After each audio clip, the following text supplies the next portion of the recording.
नमस्कार, स्वागत है आप सभी का आरएन न्यूज पर। आपके साथ मैं हूं पल्लवी रविंद्र सिंह। बुलेटिन की शुरुआत करते हैं बड़ी खबर के साथ। सपा के महाराष्ट्र प्रदेशाध्यक्ष का आज दौरा है। अबू आसिम आजमी का अंबेडकर नगर दौरा आज है। आपकी जानकारी के लिए आपको बताते चले, 5वें चरण की परिवर्तन यात्रा की वो शुरुआत करेंगे। मुस्लिम बहुल क्षेत्र टांडा में वो शिरकत करेंगे, वहीं पर जनसभा को संबोधित भी करेंगे। इस वक्त की बड़ी खबर है आपके टेलीविजन स्क्रीन पर। आपको बताते चले, 5वें चरण की परिवर्तन यात्रा की शुरुआत जो है वो की जा रही है। इस वक्त की बड़ी खबर आपके टेलीविजन स्क्रीन पर न्यूज के जरिए आप सुन पा रहे हैं। मुस्लिम बहुल क्षेत्र टांडा में वो जनसभा को संबोधित करेंगे। आपकी जानकारी के लिए आपको बताते चले, सपा के महाराष्ट्र प्रदेशाध्यक्ष का आज दौरा है। दौरे के दौरान वो सभा को संबोधित करेंगे। अबू आसिम आजमी का अंबेडकर नगर दौरा आज है। इस वक्त की बड़ी खबर।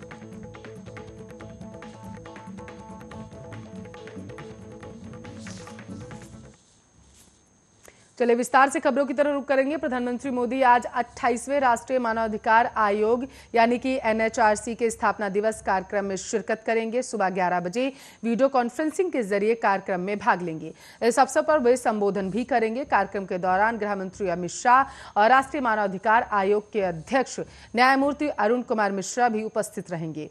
पीएम मोदी ने कहा है कि राष्ट्र में मानवाधिकार की रक्षा और वंचितों की गरिमा की रक्षा करने में राष्ट्रीय मानवाधिकार आयोग की अहम भूमिका रहती है।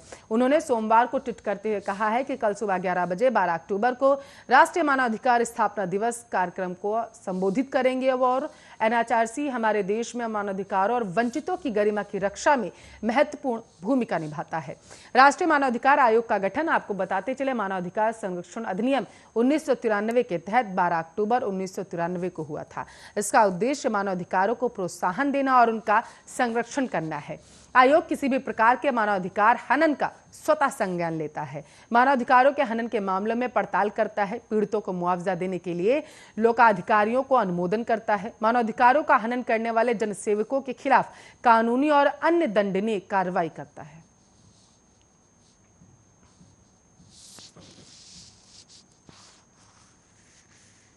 तो अफगानिस्तान पर तालिबानी नियंत्रण लगभग 2 महीने पूरे करने जा रहा है। अमेरिकी सेनाओं की वापसी और बड़े पैमानों पर मची अफरा तफरी के बीच तालिबानी निजाम ने काबुल के सत्ता की चाबी हाथ में तो ले ली, लेकिन अफगानिस्तान की तबीयत सुधारने का तालिबान के पास न कोई नुस्खा है और न ही दवाई।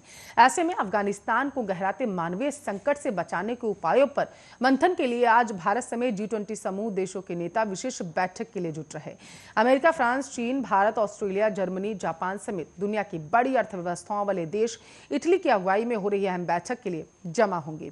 इस महीने के आखिरी में रोम में होने वाली G20 शिखर बैठक को पहले दुनिया की 80% अर्थव्यवस्था को नियंत्रित करने वाले मुल्क वर्चुअल बैठक के मंच पर मिलेंगे। खास तौर पर अफगानिस्तान के हालातों पर चर्चा के लिए बैठक गई है और इस बैठक को पीएम मोदी संबोधित करेंगे। जाहिर है G20 के इस वैश्विक मंच पर जहां भारत की कोशिश अफगान लोगों के लिए सहानुभूति और मदद के हक में होगी, वहीं जोर इस बात पर भी होगा कि तालिबान को अल्पसंख्यकों और महिलाओं की हिफाजत समेत मानवाधिकारों पर जवाब देना होगा।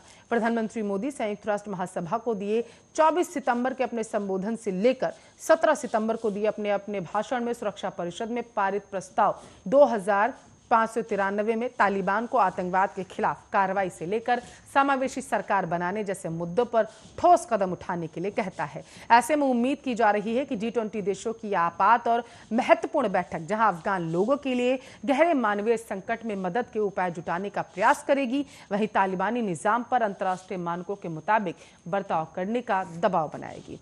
महत्वपूर्ण यह है कि भारत में बीते 2 दशकों में करोड़ों डॉलर की लागत वाली सहायता परियोजनाएं अफगानिस्तान से चलाई जा रही हैं। इनके तहत जहां कई अहम सड़क, बांध, बिजली परियोजनाएं बनाई गई, वहीं सैटेलाइट से लेकर शिक्षा सुविधाओं तक अनेक मदद के मिशन चलाए गए। हालांकि बदले में हालात में आपको बताते चले, भारत के लिए बड़ा संकट जो है सुरक्षा को लेकर हो चुका है। स्वाभाविक तौर पर भारत अफगानिस्तान के मौजूदा हालातों पर मुतमईन हो जाने तक मदद के उपायों के लिए अपने लोगों की जान जोखिम में डालने को कतई तैयार नहीं।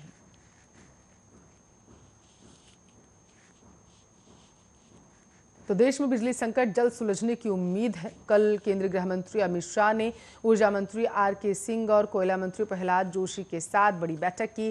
घंटे भर चली बैठक के दौरान तीनों मंत्रियों ने बिजली संयंत्रों को कोयले की उपलब्धता और इस समय बिजली की मांग पर चर्चा की है। बैठक में बिजली और कोयला मंत्रालय के शीर्ष अधिकारी भी शामिल रहे थे और बिजली संकट के बीच मंत्रालय ने यह भी चेतावनी दी है कि यदि कोई बिजली वितरण कंपनी पीपीए के अनुसार बिजली उपलब्ध होने के बावजूद कटौती का सहारा लेता है तो उसके खिलाफ कार्रवाई की जाएगी। दूसरी ओर कोयला मंत्रालय ने स्पष्ट किया है कि बिजली उत्पादन संयंत्रों की जरूरत को पूरा करने के लिए देश में कोयले का पर्याप्त भंडार है। मंत्रालय ने कोयले की कमी की वजह से बिजली आपूर्ति में बाधा की आशंकाओं को पूरी तरीके से निराधार बताया। इससे पहले ऐसी खबरें आई थी कि कोयले की कमी की वजह से देश में बिजली संकट पैदा हो सकता है। बिजली मंत्रालय ने कहा है कि कोल इंडिया लिमिटेड की कोयले की कुल आपूर्ति 15.01 लाख टन प्रतिदिन तक पहुंच गई। इस कारण खपत और वास्तविक आपूर्ति की अंतर कम हो गया है।